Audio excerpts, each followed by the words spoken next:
একটি আপেল গাছ ও এক বালক। অনেক অনেক দিন আগে একটি বড় আপেল গাছ ছিল। একটি বালককে গাছটি খুব পছন্দ করত। বালকটিও প্রতিদিন এসে গাছের চারপাশে খেলত, গাছের ডালে উঠত, আপেল খেত, গাছের গুড়িতে শুয়ে তার ছায়ায় বিশ্রাম নিত। সেও গাছটিকে খুব ভালোবাসত, আর আপেল গাছটি ও এতে খুবই আনন্দিত ছিল। সময় গড়িয়ে যায়, কিন্তু অনেক দিন বালক আর গাছের নিচে খেলতে আসে না। একদিন হঠাৎ বালকটি আবার গাছের কাছে ফিরে এলে। গাছটি বলল, তুমি আবার ফিরে আসায় আমি খুব আনন্দিত। এসো, আবার খেলা শুরু করো।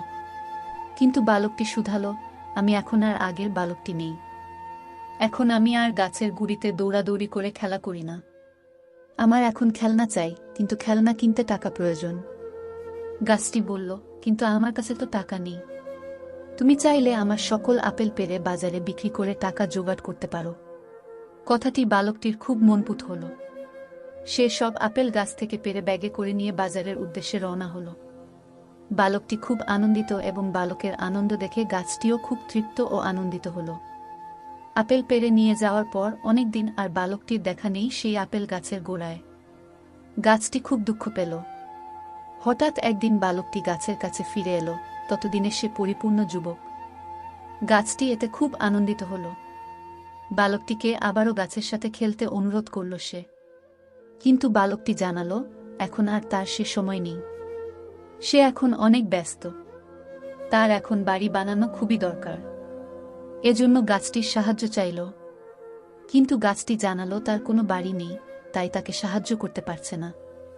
তবে একটা বুদ্ধি দিল, তুমি চাইলে আমার কিছু ডালপালা কেটে নিয়ে যেতে পারো, আর তা দিয়ে বাড়ি বানাতে পারো।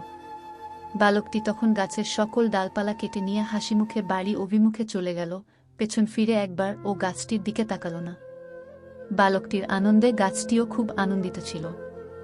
এরপর অনেক দিন আর বালকটির দেখা নেই গাছের গোড়ায়। গাছটি আবারও একা হয়ে গেল। অনেক দিন পরে হঠাৎ এক গ্রীষ্মের তপ্ত দুপুরে গাছের গোড়ায় বালকটির আগমন।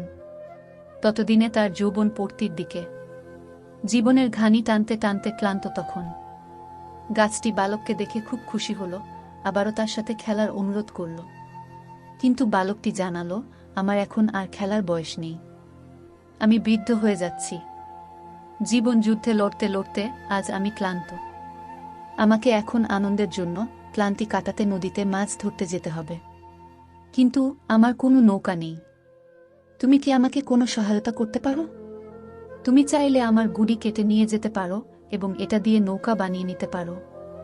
গাছের এমন পরামর্শে বালকটির চোখে মুখে আনন্দের শিহরণ খেলে গেল।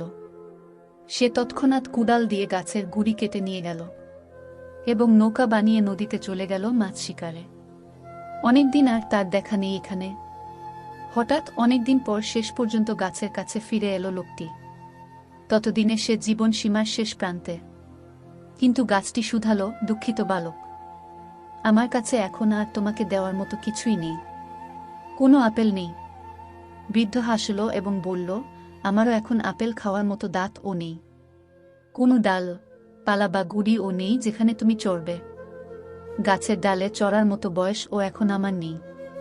সত্যিই এখন তোমাকে দেওয়ার মতো আমার আর কিছু অবশিষ্ট নেই, শুধু মৃতপ্রায় মূলগুলো ছাড়া। গাছটি বলল, আমার এখন এগুলোর কোনটাই দরকার নেই। আমার শুধু বিশ্রাম নেওয়ার মতো একটা জায়গা চাই, যেখানে বসে আমি আমার এতগুলো বছরের পাওয়া না পাওয়ার হিসাবটা একটু মিলাব।